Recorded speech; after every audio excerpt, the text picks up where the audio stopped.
Hello बेटा, Sunit Singh from real concept institute.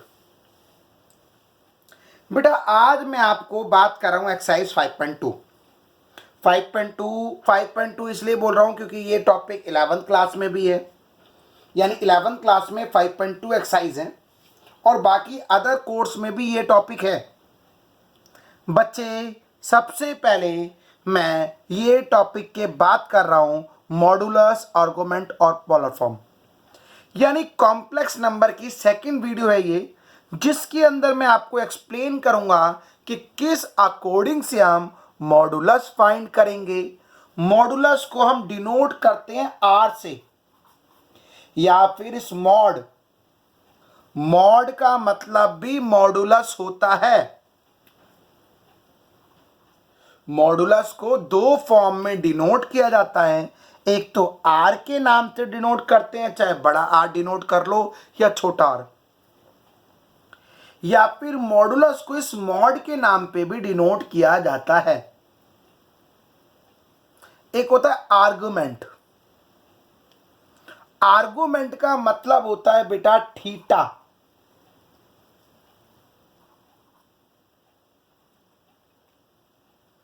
जो theta होता है यानी एंगल, थीटा या फिर इसको हम एंगल के नाम से भी जानते हैं, इसको बोलते हैं हम आर्गुमेंट या फिर थीटा। एक बात कर रहा हूं पोलर फॉर्म। पोलर फॉर्म होती है ये आर कॉस थीटा प्लस में आई साइन थीटा, यानी मैं अगर ये आर और ये थीटा की वैल्यू इस फॉर्म में डाल दूं, यानी थीटा की जगह डाल दूं और आर की जगह डाल दूं, तो वो हमारी पोलर फॉर्म बन जाएगी। यानी मॉडुलस, आर्गुमेंट और पोलर फॉर्म तीनों एक ही टाइप के सम है, कोई अलग नहीं है, तीनों सेम है। यानी अगर आपने मॉडुलस आर्गुमेंट निकालना सीख गया तो उसको इस फॉर्म, इस इक्वेशन में पुट कर दो, वो आपकी पोलर फॉर्म हो गई। अब जैसे पहला सम क्या दिया है कि find the modulus and argument of the following complex number. कह रहा आपको इस सम का मॉडुलस और आर्गुमेंट फाइंड आउट करना है। ठीक है, z बराबर डिनोट किया गया है, z बराबर -1 आई माइनस का i√3। तो बेटा जो कांस्टेंट टर्म है जिसके साथ i नहीं आ रहा है उसको डिनोट करते हैं x से, और जिसके साथ i आ रहा है उसको डिनोट करते हैं y से। यानी x बराबर -1, y बराबर माइनस का √3। r होता है रूट में x² plus y²। r equal to root के अंदर x² प्लस, अब रूट के अंदर x -1, y -√3, -1 का स्क्वायर √3 का 3 माइनस बढ़ जाएगा, यानी r इक्वल टू +-2 आएगी। बट ध्यान रखना मॉडुलस, इसका मतलब ही मॉडुलस होता है, मॉड बताया था ना, यानी r या मॉड की वैल्यू हमेशा 0 से बड़ी होती है, इसलिए r की वैल्यू +2 डिनोट की जाएगी। यानी r इक्वल टू मॉडुलस, यानी r की वैल्यू √2 आ गई, तो इसका मतलब एक चीज तो पता लग गया मॉडुलस कैसे आता है।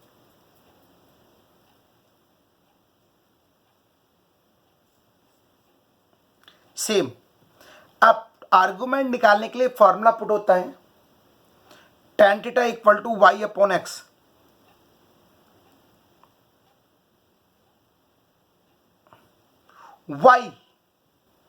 y का मतलब है y माइनस का √3, x का मतलब है माइनस का 1, माइनस से माइनस गया, tan थीटा इक्वल टू √3 आ गया।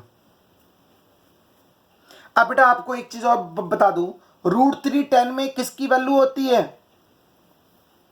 √3 10 में इसका मतलब 10 60 होता है। √3 का मतलब होता है 10 60, और पाई का मतलब 180 होता है, तो 10/60 इसका मतलब मैं इसको लिख सकता हूं 10π/3।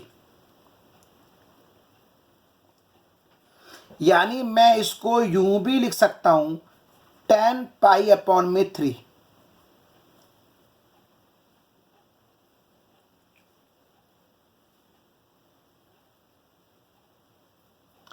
अब बेटा theta lie in third quadrant, कैसे? एक्स और वाई दोनों के दोनों नेगेटिव में लाई हो रहे हैं, तो according to this x negative y negative, तो थर्ड क्वाड्रेंट में ही तो लाई हो रही है, बट 10 पॉजिटिव में आ रहा है। तो इस केस में माइनस का पाई प्लस में थीटा होता है, तो इसको सॉल्व करेंगे तो माइनस का 2π/3 आएगा।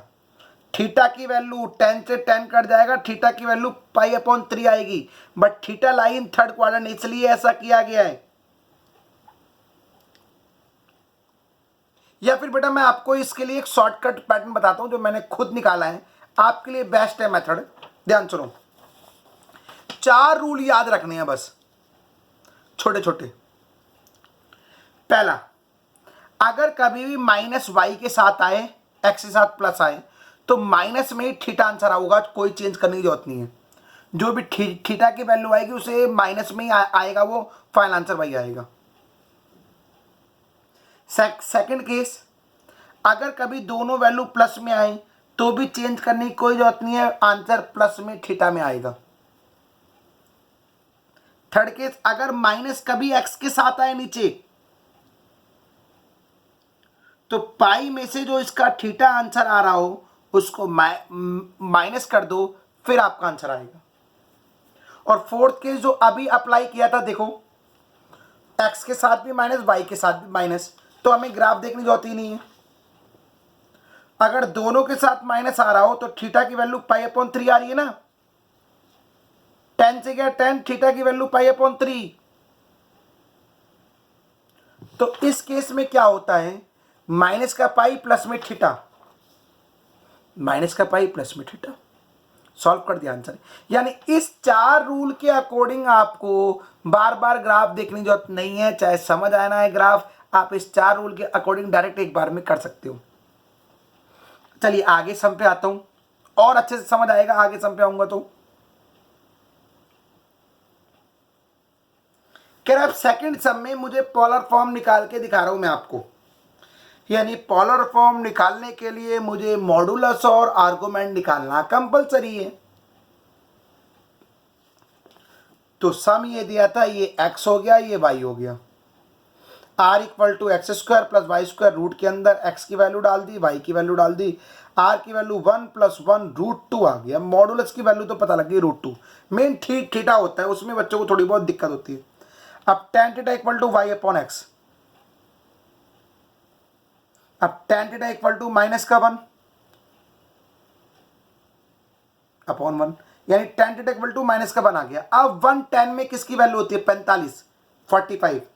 तो मैं यहाँ पे अलग से लिख रहा हूं tan θ = माइनस का tan π/4 हो गया, 45 = π/4। अब बेटा tan से tan हट जाएगा, tan से tan हट जाएगा, तो थीटा की वैल्यू माइनस का π/4 आ गया।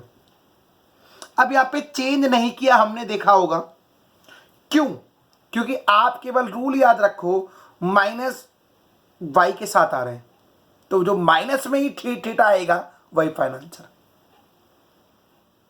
ठीक है, अब आपको आगे पोलर फॉर्म ये होती है, अभी बताया था स्टार्टिंग में ही, आर की जगह √2 डाल दो, थीटा की जगह माइनस π/4 डाल दो, बस यही आंसर, कुछ करने की जरूरत ही नहीं। बेटा ये 4 रूल आपको दिखाई दे रहे होंगे, 1 2 3 4, ये रूल याद कर लो, कोई टेबल याद करने की जरूरत नहीं है, कोई आपको कुछ भी तरीके से ग्राफ देखने की जरूरत नहीं है, सीधा आंसर आपके सामने।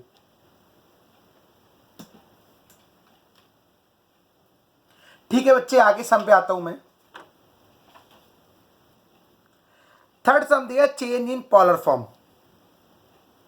कोई दिक्कत नहीं, बट अब की बार आपको दिया है -3 ओनली। तो डरने वाली बात नहीं है, अगर आई वाली टर्म नहीं दी है तो उसको 0 के साथ डाल दो, अगर बाई चांस कांस्टेंट टर्म नहीं दी है तो उसको 0 डाल दो।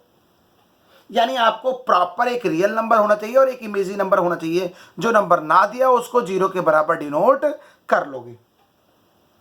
अब तो सिंपल है सब, x इक्वल टू -3 y बराबर 0, आई के साथ वाला इमेजिनरी नंबर होता है y, तो इसका मतलब इसको सॉल्व किया, -3 का स्क्वायर 0 का स्क्वायर, ये 9 आ गया, 9 की वैल्यू 3 आ गई। अब tan theta equal to y upon x, y की value 0 -3, tan theta equal to 0, यानी tan थीटा इक्वल टू 0, तो थीटा की वैल्यू 0 ही आ रही है क्योंकि tan 0 equal to 0, but final theta pi आ गया। क्यों? एक बार फिर से बता देता हूं, माइनस वाई के साथ आ रहा है और माइनस एक्स के साथ आ रहा है, तो माइनस अगर एक्स के साथ आ रहा हो तो पाई में से थीटा को माइनस करते हैं तो पाई तो आएगा ही आएगा। थीटा की वैल्यू कितनी आ रही है? 0, कि tan थीटा इक्वल टू 0, तो tan theta equal to tan 0, क्योंकि 0 बराबर 0 होता है, तो फाइनल थीटा आ गया पाई -0, यानी पाई आ गया। मैं अगर यहां पे लिखता हूं, एक बार देख लो, tan थीटा इक्वल टू 0 दिया है तो tan थीटा इक्वल टू, मैं इसे tan 0 लिख सकता हूं, तो थीटा इक्वल टू 0 आ गया। तो फाइनल थीटा कितना आएगा according to my rule? Final theta equal to,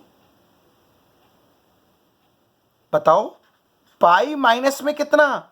0, क्योंकि थीटा की वैल्यू पहले 0 आ रही थी, यानी फाइनल पाई आंसर। अब ये पाई की वैल्यू इस इक्वेशन में डाल दो, वैल्यू आपके सामने सॉल्व, थीटा पाई r3, ये आ गई पोलर फॉर्म।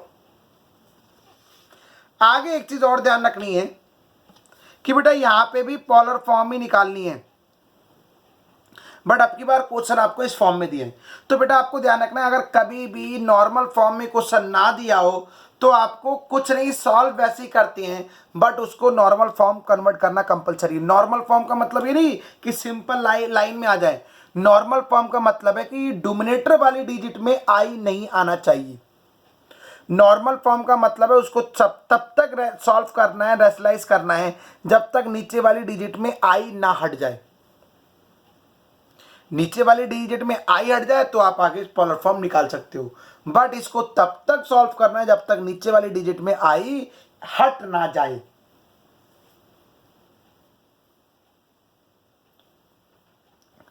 तो मैंने सबसे पहले सम को साफ साफ दिया, लिख 2 + 6√3i 5 + √3i।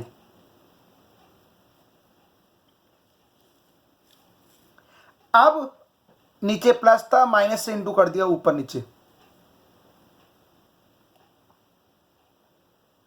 कुछ नहीं, प्लस है तो माइनस से इंटू, रेशनलाइज इसे तो बोलते हैं। अब 2 को इससे इंटू 10, 2 को इससे इंटू 2√3, इसको इससे इंटू 30√3, इसको इससे into 6√3√3 3i into i² upon a + b a - b a² - b²। ये आ गया 10 + 28√3, 6 3 × 18 -i²। अब 10 i² की वैल्यू -1 होती है, ये बात मैं पहले भी बता चुका हूं कि i² की वैल्यू कितनी होती है? -1। तो -1 माइनस प्लस हो गया, तो 10 + 18 28 + 28√3 तो आएगा ही आएगा। अब ऊपर से 28 कॉमन लिया और नीचे 28 आ ही रहा था, अगले स्टेप में लिया 28 से 28 गया तो 1 + √3 आई, यानी यहाँ पे रेशनलाइज करने के बाद ये सिंपल सी इक्वेशन बन गई। अब इसको पोलर फॉर्म कन्वर्ट करना बहुत बच्चों का खेल है। बेटा फिर से बता रहा हूँ कि रेशनलाइज का मतलब आपको नॉर्मल इक्वेशन का, मेरा कहने का मतलब ये है कि आपको तब तक रेशनलाइज करना है जब तक अपॉन वाली टर्म में आई हट ना जाए।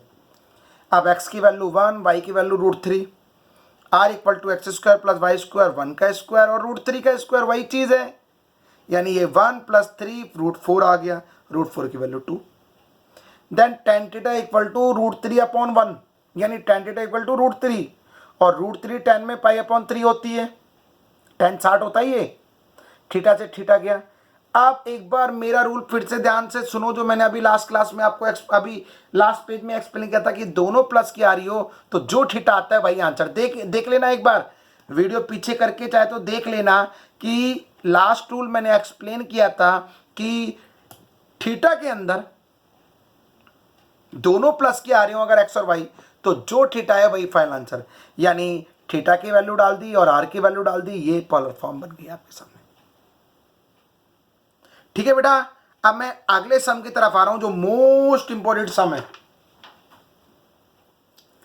कह रहा इफ x² y - 2 प्लस में i bracket start x + 2y - 5 = 0। आपकी बुक में भी अलग अलग, ये आपको अपनी बुक में मिसियर्स में भी सम मिल जाएगा, मिसियर्स में, बट उसकी डिजिट थोड़ी चेंज है, मैंने इसकी थोड़ी चेंज की है। अब मैं बेटा इसकी बात कर रहा हूं, ठीक है। तो सबसे पहले आपको कह रहा है कंपेयर, सबसे पहले ये सम लिख दिया, इक्वल टू कुछ नहीं दिया है तो कांस्टेंट टर्म भी 0 मान ली, आई भी 0 मान ली। अगर बाई चांस यहाँ 5 दिया होता तो 5 + 0 आई मानते, यानी जो नहीं दिया है उसको 0 मान लो, क्योंकि रियल और इमेजिनरी दोनों नंबर होने चाहिए। अब कंपेयर रियल नंबर और इमेजिनरी नंबर, रियल कम, ये हो गया real number 0 equal to this, imaginary number ये वाला टर्म क्योंकि आई इसके साथ में आ रहा है इक्वल टू 0। इक्वेशन फर्स्ट और सेकंड। अब पहली इक्वेशन सॉल्व की, x² × y - 2 x² = 2 आ गया, यानी y की वैल्यू 2/x²। बेटा कुछ नहीं, इन दोनों को सॉल्व करके मुझे x और y फाइंड होना है बस। y की वैल्यू ये आ गई, अब y की वैल्यू रख दो इक्वेशन नंबर फर्स्ट में नहीं सेकंड में, क्योंकि फर्स्ट से तो सॉल्व किया है। x + 2x × y की जगह 2/x² - 5 = 0, x से गया x, तो x + 4/x = 5, क्रॉस मल्टीप्लाई अगले पेज में होगा।